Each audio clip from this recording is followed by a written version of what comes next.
Tutorial দেখতে চাও আমি পরে অবশ্যই শেয়ার করব। এখানে দেখো আমি ফেসটা ভালো করে প্রিপারেশন নিয়ে তারপরে এখানে আমি কালার কারেকশন করে ফাউন্ডেশন দিয়ে ভালো করে ব্লেন্ড করে নিচ্ছি।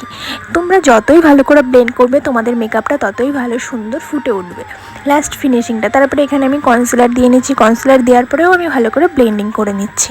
আর আজকে আমি লুকটা পুরো রেডের ওপর করতে চেয়েছিলাম, সেই জন্য সব কিছু লালের মধ্যেই করেছি। তো এখানে আমি আই মেকআপটাও প্রায় কমপ্লিট করে নিচ্ছি। এখানে আমি আইলাইনারটা ভালো করে পরিয়ে নিচ্ছি। তারপরে এখানে দেখো আমি কাজলটাও ভালো করে স্মাচ করে দিচ্ছি। ওর চোখটা যেহেতু খুব সুন্দর ছিল ওই জন্য আই মেকআপটা খুব সুন্দর ফুটেছিল। আর তোমাদেরও কেমন লেগেছে তোমরা কিন্তু অবশ্যই জানিও।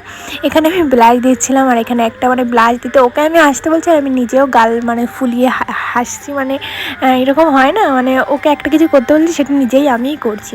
তো এখানে আমার মেকআপ কমপ্লিট হয়ে গেছে। আমি সেটিং স্প্রেও দিয়ে নিলাম, আইল্যাশটা পরালাম। আইল্যাশটা পরানোর